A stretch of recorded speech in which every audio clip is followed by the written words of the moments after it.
আসসালামু আলাইকুম রহমতুল্লাহ। সবাই কেমন আছেন? তো আজকে আমরা অনলাইন বেসের ফার্স্ট ক্লাস করব। অনলাইন বেসটার প্রথম একটা ক্লাস নিয়ে আজকে আসছি আমরা। তার আগে যারা লাইভে আছেন কষ্ট করে আমাকে একটু জানাবেন আমার ভয়েস প্লাস বোর্ডটা ক্লিয়ার কিনা। যারা লাইভে আছেন ভাই কষ্ট করে একটু জানাবেন আমার ভয়েস প্লাস বোর্ডটা ক্লিয়ার কিনা।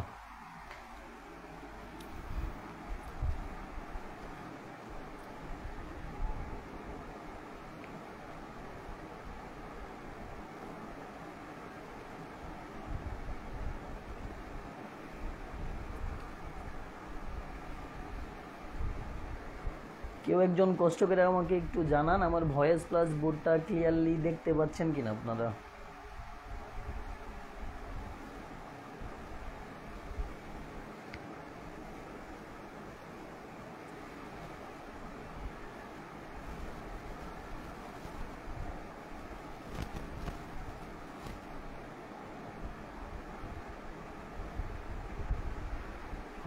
গুড, ধন্যবাদ মোস্তফা আলী ভাই। আউট নয়েজ, এটা ফ্যানের কারণে ভাই, এটা ফ্যানের কারণে একটু নয়েজ আসতেছে। এটা ক্লাস শুরু করলেই সমস্যা সমাধান হয়ে যাবে।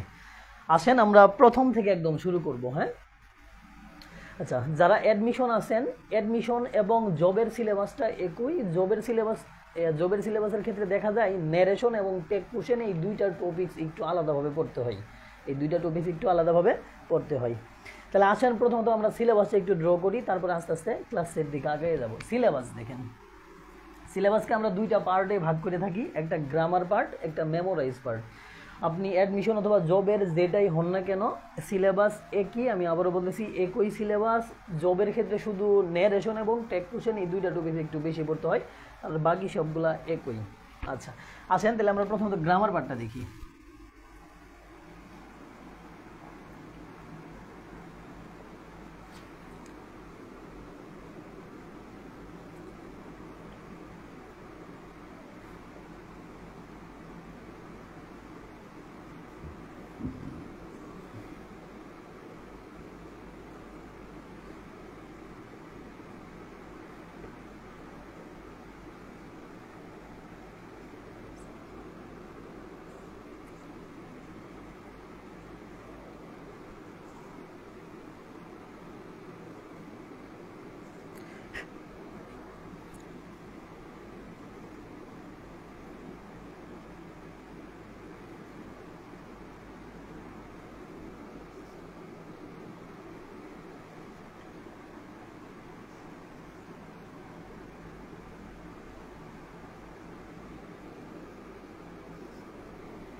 আচ্ছা দেখেন, জব এবং অ্যাডমিশনের ক্ষেত্রে আপনি যদি এই সিলেবাসটা মোটামুটি কাভার করতে পারেন, এখান থেকে আমাদের 90% মার্ক কাভার হয়ে যাবে ইনশাল্লাহ। বাকি লেস ইম্পর্টেন্ট কিছু টপিকস আছে, আমি সেটাও বলে দিতেছি।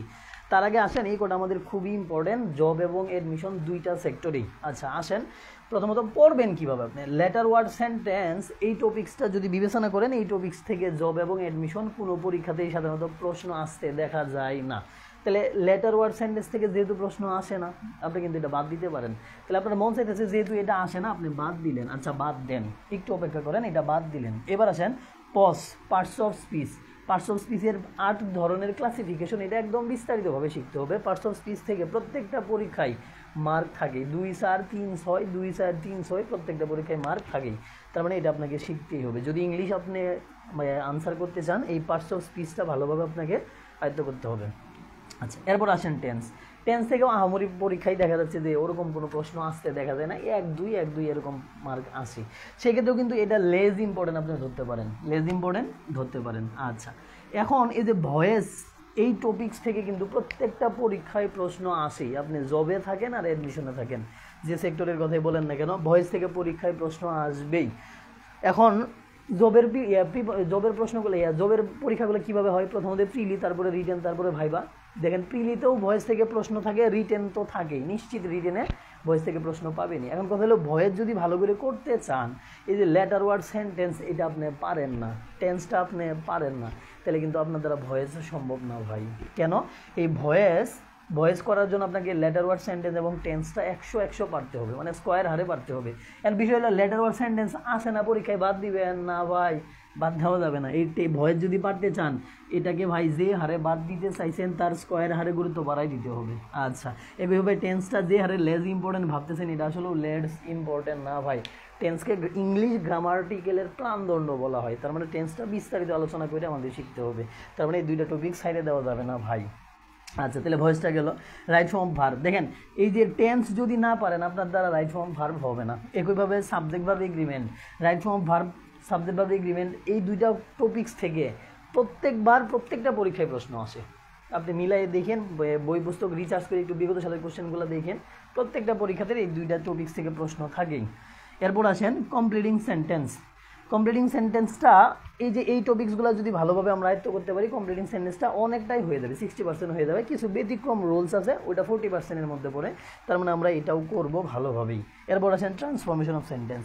এই যে সেন্টেন্স আইডেন্টিফাই এবং টেন্স না পারলে কিন্তু ট্রান্সফরমেশন অফ সেন্টেন্স পারা যাবে না। তার মানে এটা আমাদের ভালোভাবে শিখতে হবে।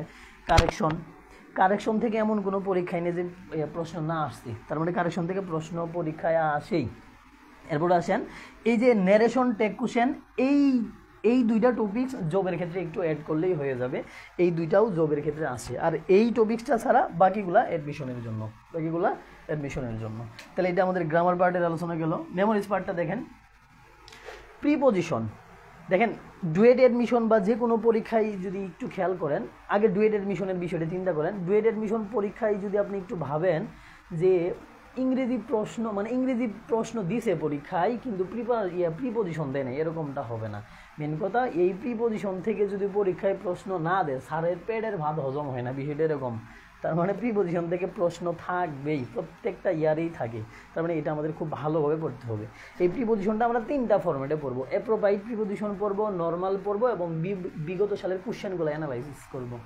এরপর আসেন ট্রান্সলেশন আমরা সলভ একটা টেকনিক আছে টেন্সের রিলেটেড, ওইগুলো শিখবো।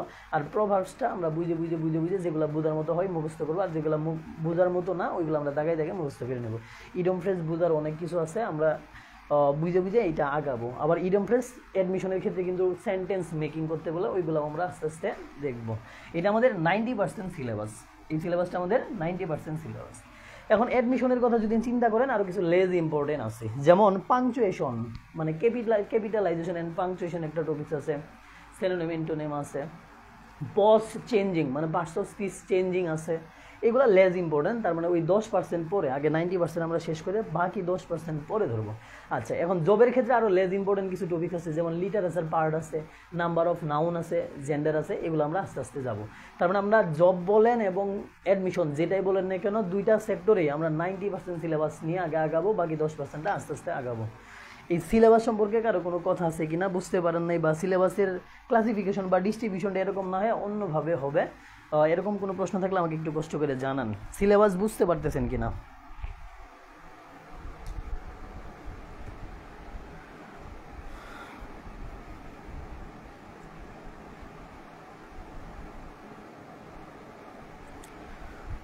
কষ্ট করে আমাকে একটু জানাবেন সিলেবাস ধরতে পারতেছেন কিনা সবাই।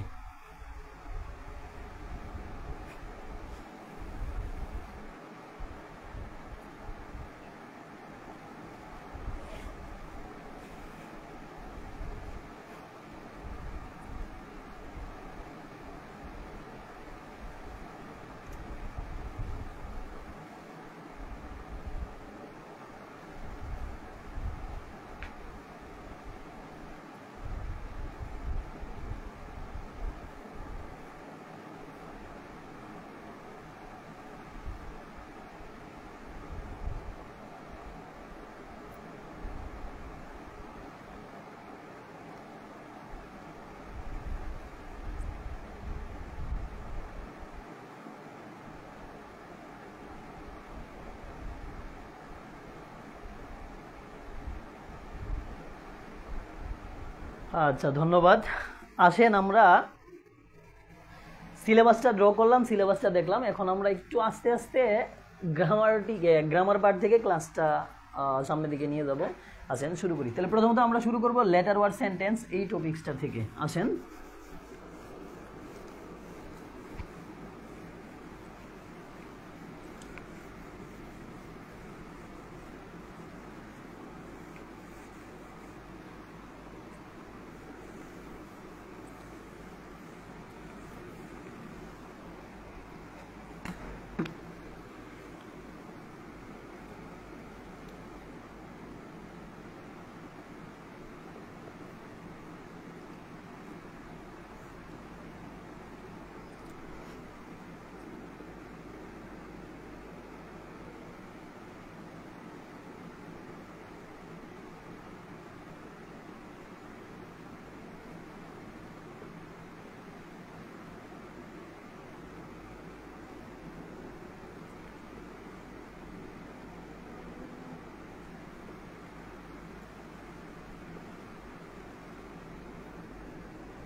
আচ্ছা আসেন।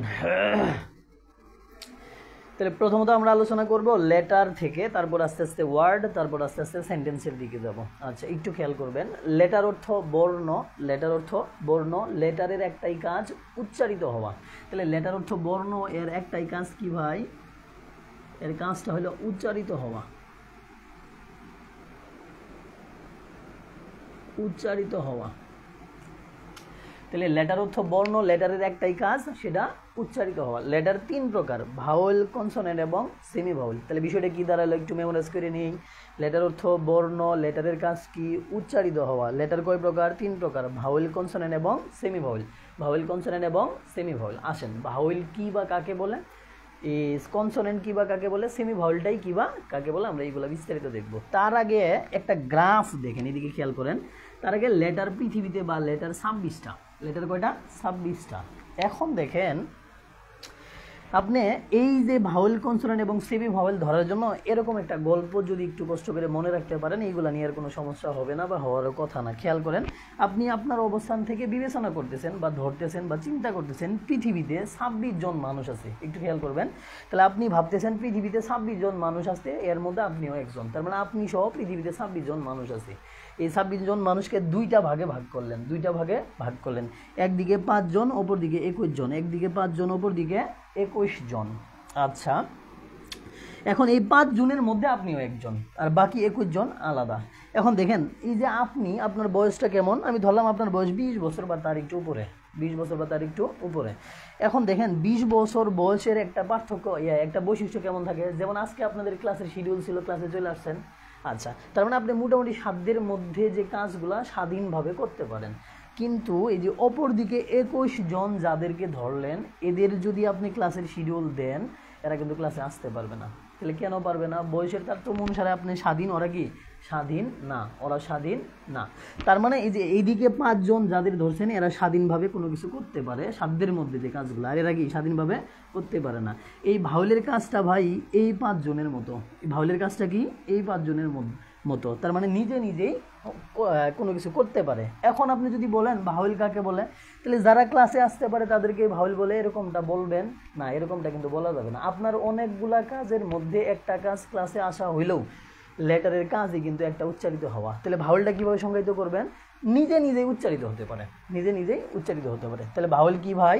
যে সমস্ত লেটার বা বর্ণ নিজে নিজেই উচ্চারিত হতে পারে তাদেরকে বলা হয় ভাউল। ভাউল আমাদের 5টি, সেম আস এদের মতো স্বাধীন। তাহলে ভাউলটা মূলত কি ভাই? স্বাধীন। তাহলে ভাউলের সংখ্যাটা কেমন দাঁড়াইলো? নিজে নিজে উচ্চারিত হতে পারে। ভাউল আমাদের 5টি, এই আই ও ইউ। আসেন আবার একটু ধরি। তাহলে ভাউল কাকে বলে ভাই? যে সমস্ত লেটার বা বর্ণ, বা যদি গুছাই বলতে না চান একটু এইভাবে বললেও হবে, বিষয়টা খালি ধরতে হবে আপনাকে। ভাউল কি নিজে নিজে উচ্চারিত হতে পারে, নিজে নিজেই উচ্চারিত হতে পারে। তাহলে নিজে নিজে উচ্চারিত হতে পারলে তাদেরকে বলা হয় ভাউল। ভাউল আমাদের 5টি, A E I O you. এরপর আছেন কনসোনেন্ট। কি কনসোনেন্ট? এই যে এই 21 জনের মতো, মানে নিজে নিজে উচ্চারিত হতে পারে না, নিজে নিজে উচ্চারিত হতে পারে না, এইগুলাই আমাদের কনসোনেন্ট। তাহলে 26টা লেটারের মধ্যে এই 5টা বাদে যে 21টা আছে ওইগুলাই আমাদের কনসোনেন্ট। এখন যেহেতু নিজে নিজে উচ্চারিত হতে পারে না, উচ্চারিত হতে গেলেই কারো না কারো সাহায্য লাগে। এখন এই সাহায্যগুলো কেমনে করে? এই 5টা লেটার বাদে বাকি 2টা লেটার আমরা নিয়ে আসি, বা 21টার মধ্যে যে কোনো একটা লেটার নিলাম। প্রথমত আমি একটা নিলাম বি, আমি তারপর একটা নিলাম এম। এখন বিকে যদি আমরা কল্পনা করি, দেখেন বি মূলত উচ্চারিত হতে পারে না, এটা উচ্চারিত হতে গেলেই বি প্লাস ই, একইভাবে এ প্লাস এম। তার মানে দেখেন বি নিজে নিজে উচ্চারিত হতে পারে না, উচ্চারিত হতে গেলেই সাহায্য লাগে। এই সাহায্যটা ভাওয়েল করে। ভাওয়েল কনসোনেন্টকে 2টা অবস্থান থেকে সাহায্য করে, সেটা হয় পরে না হয় আগে, হয় পরে না হয় আগে। তাহলে বিষয়টা কী দাঁড়ালো দেখেন, লেটার অর্থ বর্ণ, লেটার 26টা, লেটারের কাজ কি? উচ্চারিত হওয়া। লেটার কয় প্রকার? 3 প্রকার, ভাওয়েল, কনসোনেন্ট এবং সেমি ভাওয়েল। তাহলে ভাওয়েলটা কি ভাই? এদের মতো নিজে নিজে উচ্চারিত হতে পারে, যেমন এই আই ও ইউ। আর কনসোনেন্টটা কি? নিজে নিজে উচ্চারিত হতে পারে না, এদেরকে বলা হয় কনসোনেন্ট। অ্যান্ড যেহেতু নিজে নিজে উচ্চারিত হতে পারে না, এরা উচ্চারিত হতে গেলেই সাহায্য নিবে। কার সাহায্য নিবে? ভাওয়েলের। এই ভাওয়েল কনসোনেন্টকে 2টা অবস্থান থেকে সাহায্য করে, সেটা হয় পরে না হয় আগে, হয় পরে না হয় আগে। এইটুকু সবাই নিতে পারছেন কিনা? যারা লাইভে আছেন কষ্ট করে আমাকে একটু জানাবেন, এই অংশটুকু সবাই নিতে পারছেন কিনা, বুঝছেন কিনা?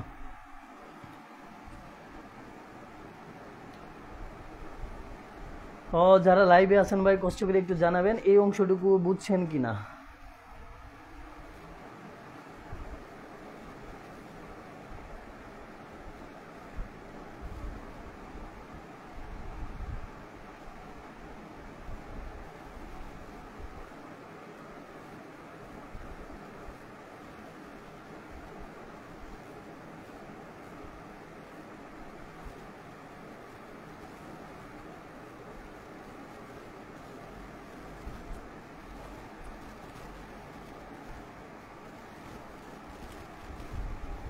আচ্ছা, ধন্যবাদ।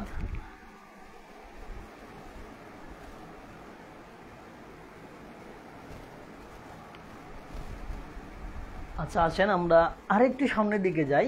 সেমি ভাওয়েলটা কি? আসেন একটু খেয়াল করেন, সেমি ভাওয়েলটা কি খেয়াল করেন, এই যে এই পাশে।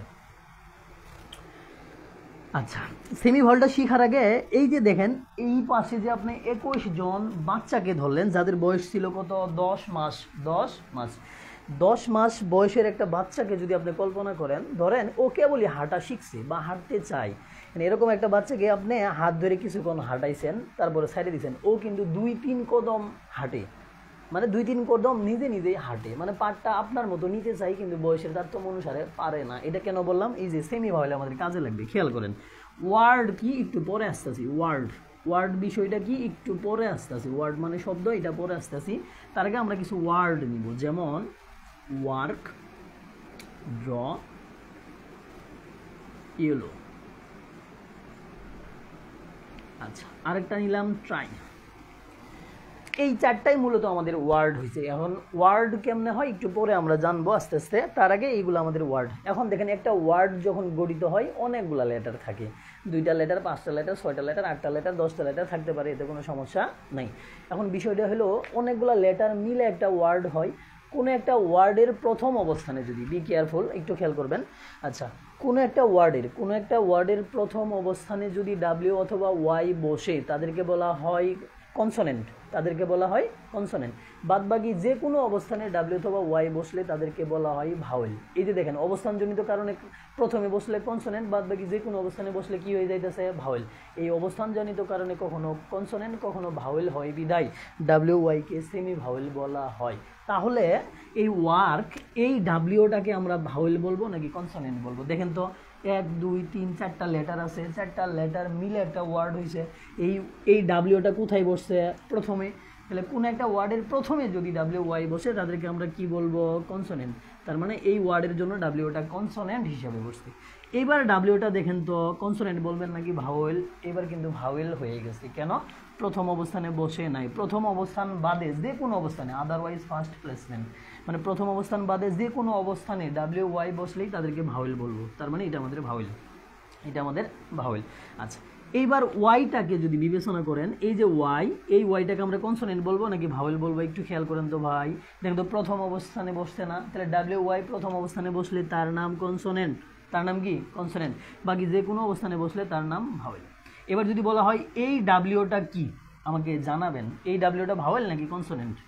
ইয়োলোর এই ডাব্লিউটা ভাওয়েল নাকি কনসোনেন্ট? আমাকে কষ্ট করে একটু জানান, সবাই একটু আনসার করেন। এই ডাব্লিউটা কি?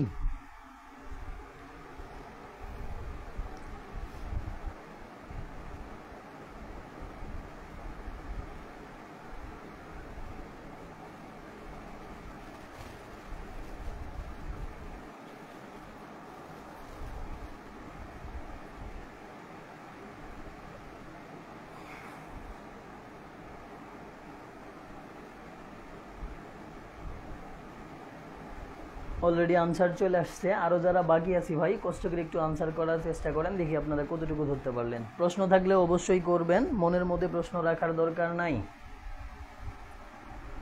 হ্যাঁ, অলরেডি আমরা আনসার পাইছি।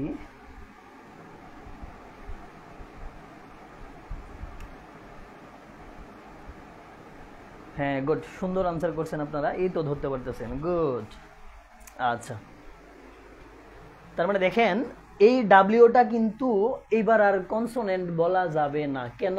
প্রথম অবস্থানে বসে নাই। তাহলে ডাব্লিউ ওয়াই যদি কোনো ওয়ার্ডের প্রথম অবস্থানে না বসে তাহলে সেটা ভাওয়েল হয়ে যাবে। এখন দ্বিতীয় অবস্থানেও বসতে পারে, পঞ্চম অবস্থানেও বসতে পারে, শেষেও বসতে পারে, এতে কোনো সমস্যা নাই। আদারওয়াইজ ফার্স্ট প্লেসমেন্ট, প্রথম অবস্থান বাদে। তাহলে প্রথম অবস্থান বাদে যে কোনো অবস্থানে ভাই ডাব্লিউ ওয়াই বসলেই সেটা আমাদের কনসোনেন্ট, বাদ বাকি যে কোনো অবস্থানে ডাব্লিউ ওয়াই বসলে তাদেরকে বলা হয় কি? ভাওয়েল। আচ্ছা, আসেন এই অংশটা আবার একটু মেমোরাইজ করি, ভালো করে খেয়াল করবেন। তাহলে লেটার অর্থ বর্ণ, লেটার আমাদের 26টা, লেটারের একটাই কাজ উচ্চারিত হওয়া। তাহলে লেটার কয় প্রকার? 3 প্রকার, vowel, consonant, semi vowel. Vowel, consonant এবং সেমি ভাওয়েল। আচ্ছা, তাহলে ভাওয়েলটা কি? এই যে আপনার মতো নিজে নিজে উচ্চারিত হতে পারে। কনসোনেন্টটা কি? এদের মতো নিজে নিজে উচ্চারিত হতে পারে না, উচ্চারিত হতে গেলেই সাহায্য লাগে। কার সাহায্য লাগে? ভাওয়েলের। এই ভাওয়েল 2 অবস্থান থেকে সাহায্য করে, হয় পরে না হয় আগে, হয় পরে না হয় আগে। আচ্ছা, এরপরে আসেন সেমি ভাওয়েলটা কি? কোনো ওয়ার্ডের প্রথম অবস্থানে ডাব্লিউ ওয়াই বসলে তাদেরকে বলা হয় কনসোনেন্ট, বাদবাকি যে কোনো অবস্থানে ডাব্লিউ ওয়াই বসলে তাদেরকে বলা হয় ভাওয়েল। অবস্থানজনিত কারণে কখনো কনসোনেন্ট কখনো ভাওয়েলের মতো উচ্চারিত হয় বিধায় ডাব্লিউ ওয়াইকে সেমি ভাওয়েল বলা হয়। এই যে আজকের ক্লাসটা শেষ হওয়ার পরে আপনারা এইটা আবার দেখবেন, আস্তে আস্তে সুন্দর করে নোট করবেন। এটা আমাদের ধারাবাহিকভাবে ক্লাস হবে, আপনারাও ধারাবাহিকভাবে একটা নোট করবেন। দেখেন এই নোটটা ক্লাস শেষ, যখন কোর্সটা আমাদের শেষ হয়ে যাবে, ওই আপনার নোট খাতাটা এরকম মোটা হয়ে যাবে। ওই খাতাটাই আপনার দলিল, ওই খাতাটাই যদি আপনি রিভাইজ দিয়ে হলে যাইতে পারেন ভাই, বিশ্বাস করেন কাজ হয়ে যাবে আপনার যেটা চাহিদা 30 মার্কের মধ্যে 20-25 মার্ক কমন থাকবে ইনশাআল্লাহ। তার মানে এইগুলো একটু ভালো করে বুঝলে আশা করি কাজে আসবে। তাহলে আমরা লেটারটা আস্তে আস্তে শেষ করলাম। আচ্ছা, এরপর আসেন ওয়ার্ডের দিকে যাব। লেটার থেকে ওয়ার্ডে যাওয়ার আগে এই লেটার সম্পর্কে কারো কোনো কনফিউজিং টাইপের প্রশ্ন আছে কিনা কষ্ট করে আমাকে একটু জানাবেন। কারো কোনো কোশ্চেন আছে কিনা? আমাকে একটু জানান কারো কোনো কোশ্চেন আছে কিনা।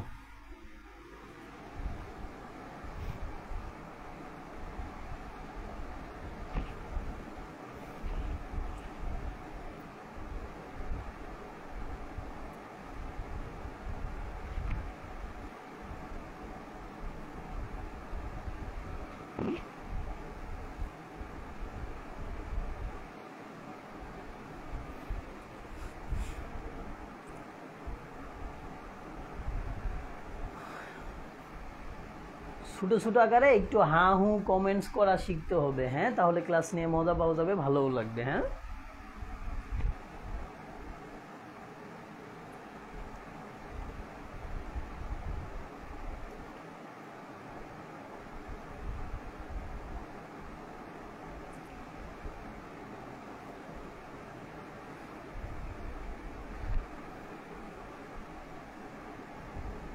আমার যে আরও অন্য অন্য ব্যাচগুলো আছে ওই ব্যাচগুলোতে কিন্তু অনেক স্টুডেন্ট, 100 জনের উপরে স্টুডেন্ট। এখন হঠাৎ করে এই ব্যাচটা আমি ওই যে বাংলাদেশের যে পরিস্থিতি দুর্বিষহ হইল, এর আগে ব্যাচটা নিয়েছিলাম, 2-4 জন 5 জন আছেন, কিন্তু এদেরকে তো আর ছাড়া যাবে না বা বাদ দেওয়া যাবে না, মন খারাপ করবে। এই জন্য হয়তো বা ব্যাচটা একটু এখনও গুছাইয়ে সারতে পারি নাই। তবে আমি কোনো ব্যাচ চালু করলে সেই ব্যাচটাতে মিনিমাম 50-60-70 জন স্টুডেন্ট হয়ে যায়, এটা অনলাইনে। আর আপনারা হয়তো অনেকেই জানেন না, আমি কিন্তু অফলাইনেও কয়েকটা 4টা কোচিংয়ের সাথে যুক্ত আছি। আমার নিজেরও একটা প্রতিষ্ঠান আছে, রিপন ইংলিশ কেয়ার। আশা করি অফলাইনে স্টুডেন্টদের কোনো অভাব হয় না, অনলাইনেও হয় না। আজকে হয়তো স্টুডেন্ট কম দেখা যাচ্ছে, আস্তে আস্তে বাড়বে ইনশাআল্লাহ। আপনারা লেগে থাকেন, বাকিটা আল্লাহ ভরসা। তাহলে কারো কোনো কোশ্চেন নাই, ধন্যবাদ। আসেন আমরা ওয়ার্ডের দিকে যাব।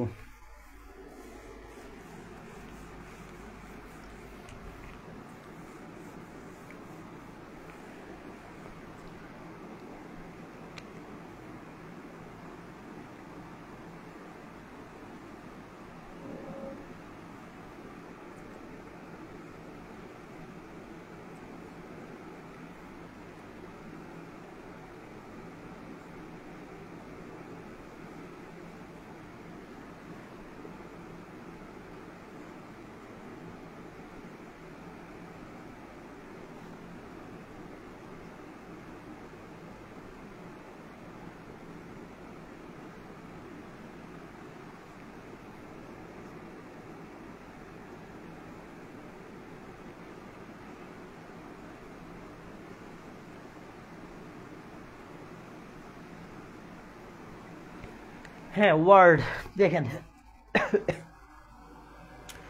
ওয়ার্ড মানে শব্দ, ওয়ার্ড মানে শব্দ। এখন এই ওয়ার্ডটা কী বা কাকে বলবেন? আচ্ছা দেখেন, ওয়ার্ডটা মনে রাখার জন্য আমি সহজ ভাষায় বলি, বই পুস্তকের সংজ্ঞা মুখস্থ করে লাভ নাই ভাই, সংজ্ঞা আসে না, কিন্তু আপনাকে বুঝতে হবে কোনটা আপনার ওয়ার্ড। আচ্ছা, ওয়ার্ডটা মূলত কী?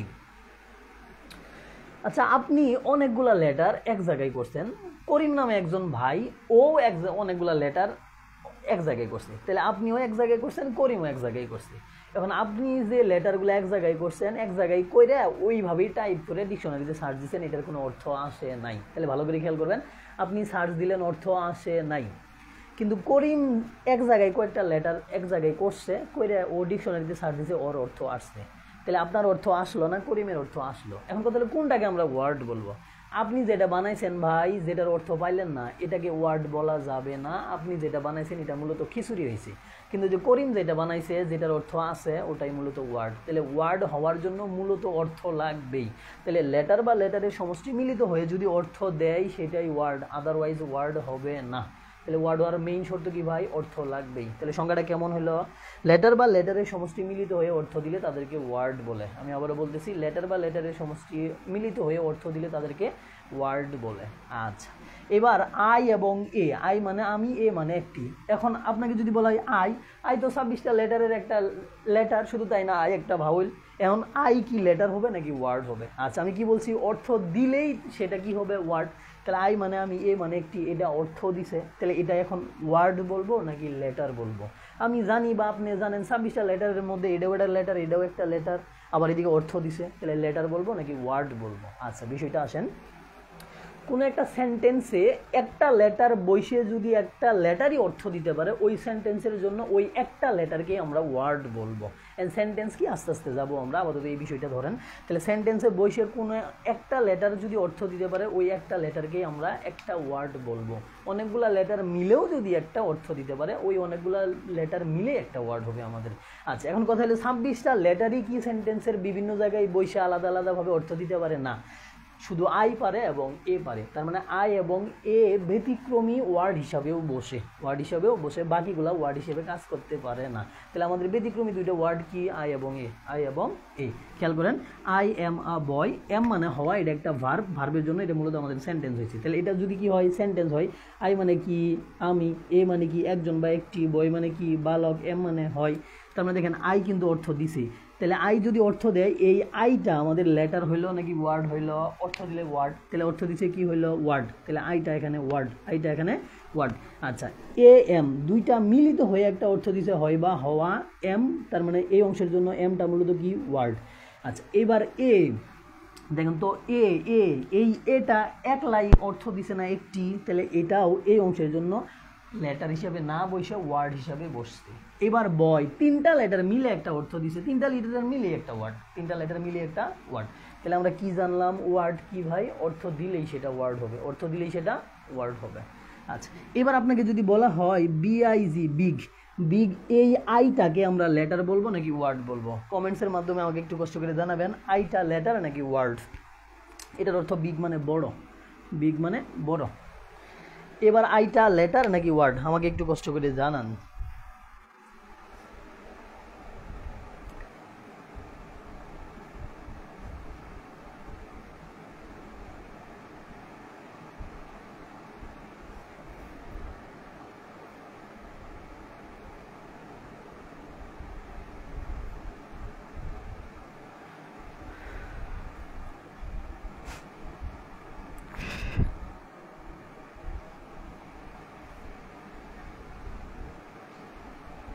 হ্যাঁ, এই তো অলরেডি আনসার পাইছি আমরা। গুড, ধন্যবাদ।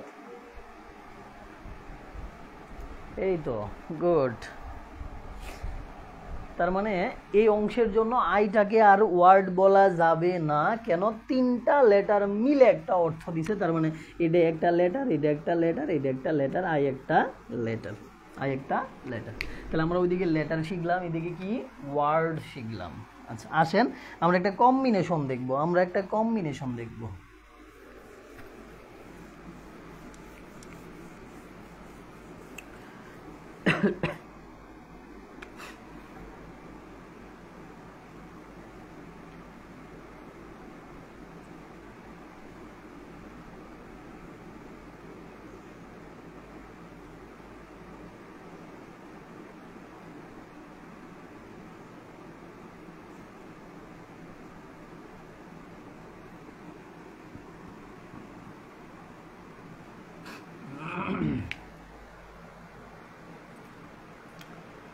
আচ্ছা, দেখেন, লেটার ওয়ার্ড সেন্টেন্স নির্ণয় করতে যায় অনেকেই অনেক সমস্যা হয়।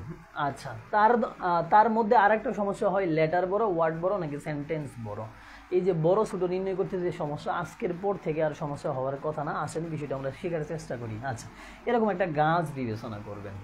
আচ্ছা, একটা গাছের দুইটা ডাল আছে, এই যে একটা ডাল, এই যে একটা ডাল, এই ডালের দুইটা পাতা, এই ডালে তিনটা পাতা। এখন আপনি বিবেচনা করতেছেন এই গাছের এই ডালের এই পাতাটা ধরে টান দিলেন। তাহলে এই পাতাটা ধরে যদি টান দেন, এই টান দিলে পুরো গাছ শিকড় মানে শিবা সহ উঠায় নিয়ে আসবে। বিষয়টা এরকম না। তাহলে কি হবে? গাছের পাতাটা এখানে ছিঁড়বে অথবা এখানে ছিঁড়বে। আচ্ছা, তাহলে আপনি এখান থেকে বুঝলেন যে পাতা ধরে টান দিলে শুধু পাতাটাই ছিঁড়ে আসবে।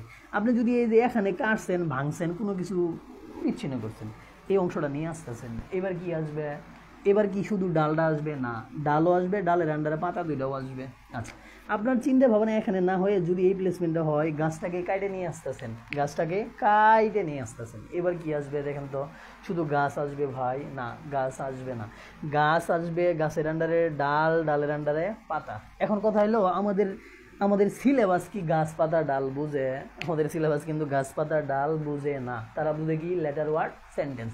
তাহলে আমরা এই অংশটার নাম পাতা না দিয়ে যদি লেটার দেই, এই অংশের নাম ওয়ার্ড দেই, এই অংশের নাম সেন্টেন্স দেই, তাহলে তো সমস্যা হবে না। আমাদের বোঝাটা ইজি হয়ে গেল। তাহলে আসেন, পাতা বা পাতার সমষ্টি মিলে একটা ডাল হয়, ডাল বা ডালের সমষ্টি মিলে একটা গাছ হয়। একইভাবে লেটার বা লেটারের সমষ্টি মিলে একটা ওয়ার্ড হবে, ওয়ার্ড বা ওয়ার্ডের সমষ্টি মিলে একটা সেন্টেন্স হবে। সেন্টেন্সকে যদি ভাঙতে চান ওয়ার্ড পাবেন, ওয়ার্ডকে ভাঙলে লেটার পাবেন। আশা করি আর কোনো সমস্যা হওয়ার কথা না। তাহলে সবচেয়ে বড় লেটার নাকি সেন্টেন্স? সবচেয়ে বড় সেন্টেন্স, তারপরে ওয়ার্ড, তারপরে কি লেটার। তাহলে লেটার বা লেটারের সমষ্টি মিলে কি হয়? ওয়ার্ড। ওয়ার্ড বা ওয়ার্ডের সমষ্টি মিলে আবার কি হবে? সেন্টেন্স হবে। কি হবে? সেন্টেন্স। আচ্ছা, আসেন আমরা একটু সেন্টেন্সের দিকে যাই, যেহেতু সেন্টেন্স চলে আসছে। তাহলে আমরা ওইদিকে লেটার শিখলাম, ওয়ার্ডটা দেখলাম, লেটার ওয়ার্ড সেন্টেন্সের একটা কম্বিনেশন দেখলাম। এবার সেন্টেন্স স্ট্রাকচার নিয়ে একটু কথা বলবো। সেন্টেন্স স্ট্রাকচার, সেন্টেন্স স্ট্রাকচার খেয়াল করেন।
আচ্ছা, সেন্টেন্স স্ট্রাকচার মানে সাবজেক্ট ভার্ব অবজেক্ট। এই বিষয়টা জানার জন্য এই 5টা ব্যক্তির চেহারা যদি মনে রাখতে পারেন তাহলে আর সমস্যা হবে না। এখান থেকে আমাদের অনেকগুলা কাজ হয়ে যাবে। একটু খেয়াল করেন, দেখেন আপনি 5 কোয়ালিটির মানুষ বিবেচনা করতেছেন। তার আগে দেখেন প্রথম কোয়ালিটির মানুষ আপনি নিজেই। আল্লাহ তাআলা আপনাকে পরিপূর্ণ একটা হিউম্যান স্ট্রাকচার দিয়েছে। কি? বাম হাত আছে, মাথা আছে, ডান হাত আছে। এখন আপনার সাপেক্ষে দ্বিতীয় যে ব্যক্তিটা দেখেন, এটা যদি বাম হাত হয় তাহলে এটা বাম হাত, এটা ডান হাত হলে ডান হাতটা নাই। তার মানে আপনার সাপেক্ষে দ্বিতীয় ব্যক্তিটার কি নাই? ডান হাতটা নাই। তাহলে আপনার সাপেক্ষে এই প্রথম অবস্থানে ধরেন আপনি আছেন, প্রথম অবস্থানের ব্যক্তিটা আপনি নিজেই। তাহলে প্রথম অবস্থানে থাইকে যদি দ্বিতীয় অবস্থানের ব্যক্তিটাকে বলেন ধরু ওর ডান হাতটা নাই, ও বাঁচবে কেমনে বা বাঁচতে পারে না, এরকমটা বলা যাবে না। এরকমটা বলা যাবে না। প্রথম অবস্থানে বা আপনিও মানুষ, এও মানুষ, আপনিও বাঁচবেন, দ্বিতীয় অবস্থানের ব্যক্তি সেও বাঁচবে। একটা পার্থক্য আছে। কি পার্থক্য? আপনি পরিপূর্ণভাবে বাঁচবেন, দ্বিতীয় অবস্থানে যে আছে সে পরিপূর্ণভাবে বাঁচতে পারবে না। কেন? তার কোনো একটা সিস্টেম আল্লাহ তাআলা একটা হাত দেয় নাই, আপনার সাপেক্ষে ও একটু অপরিপূর্ণ, একটু অপরিপূর্ণ। একইভাবে তৃতীয় ব্যক্তির বাম হাতটা নাই। আপনি যদি আবার বলেন ধর ওর বাম হাতটা নাই, বাঁচবে কেমনে, এটা বলা যাবে না, এটাও বলা যাবে না। আচ্ছা, এখন চতুর্থ অবস্থানে দেখেন তো এর 2টা হাতই নাই। পৃথিবীতে এমন মানুষ দেখছেন যে 2টা হাত নাই, সে বেঁচে আছে? এই যে কিছুদিন না মাঝে মাঝে দেখি স্টেজে উঠে সেই ড্যান্স দেয়, 2টা হাত নাই। ইন্ডিয়ার বিভিন্ন ইগুলা দেখা যায় 2টা হাতই নাই, সেই ড্যান্স মারে। তার মানে সেও কি বেঁচে থাকে। এবার আপনি যদি প্রথম অবস্থানে থেকে চিন্তা করেন, ধরু 2টা হাত আছে ঠিক আছে, কিন্তু মাথার সাথে যে পুরো হিউম্যান স্ট্রাকচার, হিউম্যান বডির একটা কানেক্টিভিটি, লিঙ্কিং ওয়ার্ড, লিঙ্কার মানে সংযোগ নাই। তাহলে মাথার সাথে যদি হিউম্যান বডির কোনো ব্যক্তির সংযোগ না থাকে, তাকে কি আপনি বাঁচাইতে পারবেন? না, সে কিন্তু বাঁচবে না, সে বাঁচবে না। তাহলে এই 5 জন ব্যক্তি থেকে আমরা একটা বিষয় খেয়াল করলাম, একজন মানুষকে যদি কেবল বাঁচাইতে চান তার অবশ্যই মাথা লাগবে। খেয়াল করে দেখেন, মাথা লাগবেই। তাহলে মাথা ছাড়া মানুষ বাঁচে না, মাথা ছাড়া মানুষ বাঁচে না। এটা একটু কষ্ট করে ধরে রাখবেন। আচ্ছা, এরপরে দেখেন এই যে এখন দ্বিতীয় ব্যক্তির দেখেন, তাহলে 1 নম্বর বিষয়টা কি পেলাম? মাথা ছাড়া মানুষ বাঁচে না। 2 নম্বর কি দেখেন তো, এই যে দ্বিতীয় ব্যক্তি চাইতেছে তার বাম হাতটাকে কাটে ডান হাতে লাগাবে, বাম হাতটাকে কাটে ডান হাতে লাগাবে। এখন বাম হাতটাকে কাটে ডান হাতে কি লাগানো আসলে সম্ভব না, এটা আসলে সম্ভব না। তাহলে আমরা আরো একটা বিষয় পেলাম, বাম হাতকে ডান হাতে বসানো যাবে না, বাম হাতকে ডান হাতে বসানো যাবে না। তাহলে 2টা বিষয় পেলাম। 1 নম্বর বিষয় কি? মাথা ছাড়া মানুষ বাঁচবে না, বাম হাতকে ডান হাতে বসানো যাবে না। এখন 3 নম্বর ব্যক্তি চাইছে যে আমি তো আজীবন ডান হাতের মজাটাই নিলাম, ডান হাতটাকে কেটে যদি বাম হাতে বসানো যাইতো, তার মানে ও চাইতেছে ডান হাতটাকে কেটে বাম হাতে বসাবে। এটা কি সম্ভব? না, এটাও কিন্তু সম্ভব না। তাহলে আরেকটা বিষয় পেলাম, ডান হাতকেও বাম হাতে বসানো যাবে না। তাহলে এখান থেকে আমরা 3টা বিষয় পেলাম। কি? বাম হাতকে, প্রথমত মাথা ছাড়া মানুষ বাঁচবে না, বাম হাতকে ডান হাতে, ডান হাতকে বাম হাতে বসানো যাবে না। এখন কথা হলো আমাদের সিলেবাস কি বাম হাত ডান হাত বুঝে না? সিলেবাস সেন্টেন্স স্ট্রাকচার মানে বুঝে subject verb object. Subject verb object. তাহলে এই বিষয়গুলো যদি আমরা বাম হাত ডান হাত মাথা না দিয়ে এইভাবে দাগাঙ্কিত করি, এটার নাম সাবজেক্ট, এটার নাম সাবজেক্ট, এই অংশটার নাম সাবজেক্ট, এটা ভার্ব, তাহলে এটা কি অবজেক্ট। তাহলে এখানে কি পাবেন আপনি দেখেন তো ভাই, সাবজেক্ট পাবেন, একটা ভার্ব পাবেন। তাহলে 3 নাম্বার এবং 4 নাম্বার ব্যক্তির ক্ষেত্রে কি পাবেন আমাকে একটু কমেন্টসের মাধ্যমে জানাই দেন। 3 নাম্বার এবং 4 নাম্বার ব্যক্তির ক্ষেত্রে কি কি পাবেন, সেন্টেন্সের স্ট্রাকচারের ভাষায় আমাকে একটু জানান।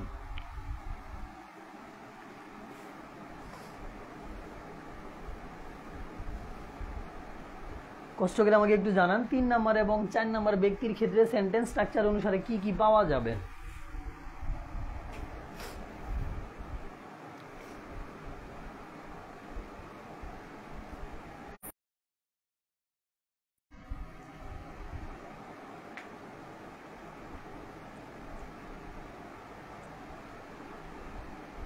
হ্যাঁ, এই তো অলরেডি আনসার চলে আসছে আমাদের কাছে।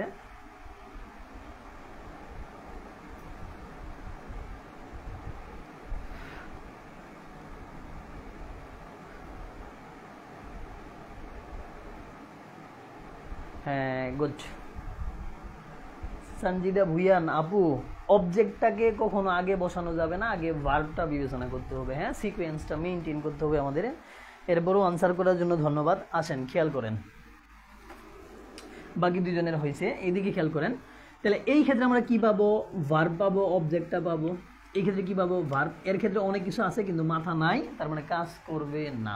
এইবার নোট আকারে আমরা 3টা বিষয় নিব।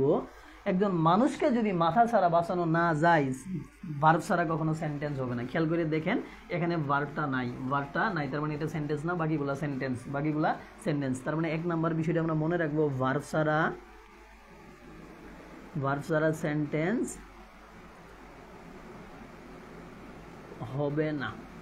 2 নাম্বার দেখেন, বাম হাতকে যেহেতু এই যে বাম হাতকে ডান হাতে বসানো যাবে না, মানে সাবজেক্টকে অবজেক্টের ঘরে বসানো যাবে না। তাহলে 2 নাম্বার বিষয়টা কি, সাবজেক্টকে অবজেক্ট এর ঘরে বসানো যাবে না। 3 নাম্বার, ডান হাতটাকে বাম হাতে বসানো যাবে না, মানে কি অবজেক্টকে সাবজেক্ট এর ঘরে বসানো যাবে না। তাহলে সেন্টেন্স স্ট্রাকচার থেকে আমরা এই ন্যূনতম 3টা বিষয় আমাদের মনে রাখতে হবে। ভার্ব ছাড়া কখনোই সেন্টেন্স হবে না, সাবজেক্টকে অবজেক্টের ঘরে এবং অবজেক্টকে সাবজেক্টের ঘরে বসানো যাবে না। এই অংশটুকু নিতে পারছেন কিনা, যারা লাইভে আছেন কষ্ট করে আমাকে একটু জানান, এই অংশটুকু নিতে পারতেছেন কিনা, এই অংশটুকুর মধ্যে কারো কোনো কনফিউশন আছে কিনা।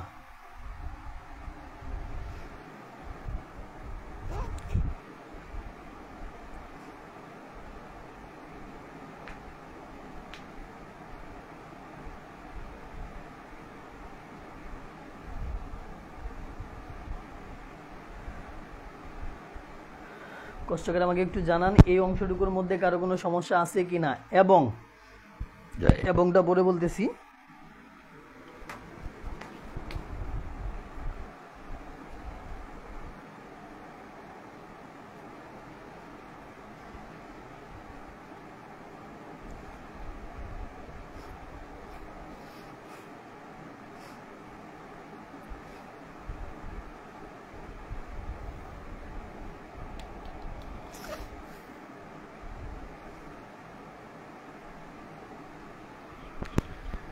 ধন্যবাদ, তার মানে আপনারা মোটামুটি বুঝতেছেন। আচ্ছা দেখেন, আজকে যেহেতু প্রথম ক্লাস, আজকের আলোচনা এই পর্যন্তই থাকবে।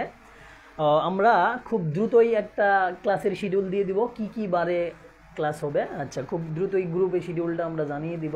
আচ্ছা, আজকের আলোচনা আমাদের এই পর্যন্তই। তার আগে আসেন প্রথম থেকে লাস্ট পর্যন্ত যে আলোচনাগুলো করলাম আমরা একটু রিভিউ দিই। প্রথমত আমরা সিলেবাসটা দেখলাম, জব এবং অ্যাডমিশন 2টা প্যাটার্নেই সিলেবাস দেখলাম। আচ্ছা, কমন লেস ইম্পর্টেন্ট সবগুলাই বলছি যে এই বিষয়গুলো আমাদের লাগবে। আচ্ছা, এরপরে আলোচনা শুরু করলাম লেটার থেকে। তাহলে লেটারের একটু খেয়াল করবেন ভাই, অমনোযোগী হবেন না, একটু খেয়াল করেন। লেটার অর্থ বর্ণ, লেটার আমাদের 26টা, লেটারের একটা কাজ উচ্চারিত হওয়া। আচ্ছা, লেটার 3 প্রকার, ভাওয়েল, কনসোনেন্ট এবং সেমি ভাওয়েল। ভাওয়েলটা কি, নিজে নিজে উচ্চারিত হতে পারে, ভাওয়েল 5টি, A E I O U. Consonant কি, নিজে নিজে উচ্চারিত হতে পারে না, সাহায্য নেই। কার সাহায্য? ভাওয়েলের সাহায্য। এই ভাওয়েল কনসোনেন্টকে দুইটা অবস্থান থেকে সাহায্য করে, হয় পরে না হয় আগে, হয় পরে না হয় আগে। আচ্ছা, এরপর আসেন সেমি ভাওয়েল। কোনো একটা ওয়ার্ডের প্রথম অবস্থানে WY বসলে তাদেরকে বলা হয় কনসোনেন্ট, বাকি যে কোনো অবস্থানে WY বসলে তাদেরকে বলা হয় ভাওয়েল। অবস্থানজনিত কারণে কখনো কনসোনেন্ট কখনো ভাওয়েলের মতো উচ্চারিত হয় বিদায় WY কে বলা হয় সেমি ভাওয়েল। আচ্ছা, এরপরে আসেন ওয়ার্ড।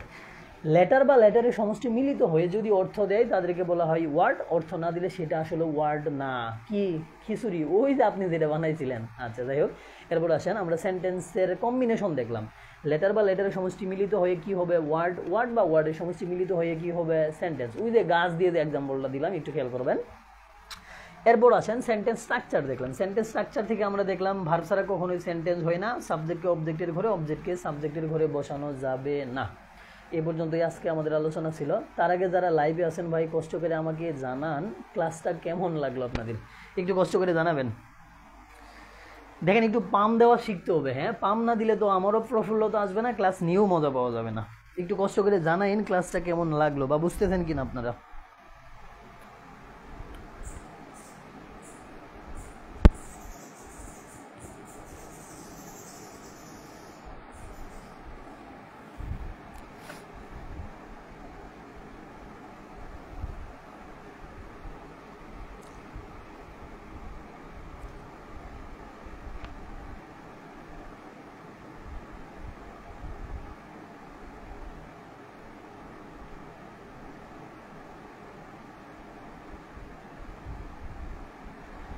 কারো কোনো কোশ্চেন থাকলে সেটাও আমাকে জানান। আজকের ক্লাস এ পর্যন্তই আমরা শেষ করব। হ্যাঁ, ধন্যবাদ MD সিয়াম রানা এবং সানজিদা ভুইয়ান আপু, ধন্যবাদ আপনাদেরকে সুন্দর মতামত জানানোর জন্য। হ্যাঁ, মুস্তফা আলী ভাই, উনি লংয়ের স্টুডেন্ট, আমার পুরাতন বেসের স্টুডেন্ট। ধন্যবাদ ভাইকে, নিয়মিত ক্লাস করবেন আশা করি। ঠিক আছে ভাই, আজকে এ পর্যন্তই। এই ক্লাসগুলো একটু কষ্ট করে নোট করবেন। পরবর্তী ক্লাসে দেখা হবে ইনশাআল্লাহ। আসসালামু আলাইকুম রহমতুল্লাহ।